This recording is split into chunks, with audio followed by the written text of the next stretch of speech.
आंतर्गतिक बालुका शिल्पी Manas Kumar Sahu world veterinary day उपलक्षे पूरी बेलाभूमि बालुका कला निर्माण कर से यही आर्ट माध्यम समस्त वेटरनरी डॉक्टर मानक धन्यवाद जनवा सहित कृतज्ञता ज्ञापन कर प्रिय पशुपक्षी जो माने की कथा कहि पारना से मानक चिकित्सा कर आरोग्य लाभ कराउथिबा महान व्यक्तित्व मानक निज बालुका कला माध्यम धन्यवाद जणाइछथि। ए बालुका कला को निर्माण करने को मानस साहू को 7 घंटा समय लगी और एथिरे 15 टन बाली उपयोग कर बालुका कलाटी 6 फुट और 15 फुट ओसार विशिष्ट अटे और एथिरे वर्ल्ड वेटरनरी डे वार्ता देते। आज बालुका कला प्रदर्शन में डॉक्टर कमलेश प्रधान और अन्य प्राणी चिकित्सक मैंने उपस्थित थे।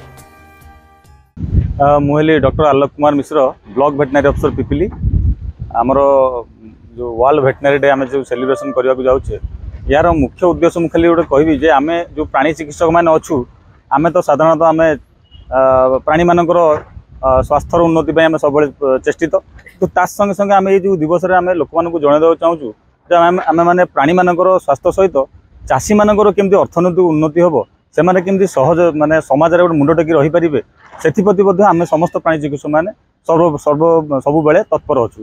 तेणु सरकार योजना हो जेकोसी समय जो समय आम जिते प्रकार योजना आसूची आम से गुड़ाक कार्य रूपांतरित करूँ चाषी मैंने केमती सफल पाइपर ताप्रति आम सब चेष्टित। तेणु प्राणी मानक मंगल और चाषी कूलर मंगल आमर ये भेटनारियन मान मुख्य लक्ष्य आम यह लोकलोचन को आने को चाहूँ। रंजन बेहरा मो Odisha veterinary service association Puri district general secretary भाव में अच्छी।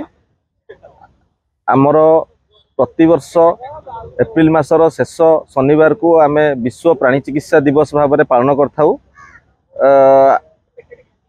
भेटनारी डिपार्टमेंट रो आमर विभिन्न आम लोक मानकर आर्थिक उन्नति तथा गृहपालित पशुपक्षी मानकर चिकित्सा कार्य में नियोजित थाउ। यही सब विषय को आम लोक मान को सचेतन करने प्रतिवर्ष आम विश्व प्राणी चिकित्सा दिवस भाव में एप्रिल मासर शेष शनिवार को पालन कर। रमेश साहू रिपोर्ट संभव टीवी ओडिया।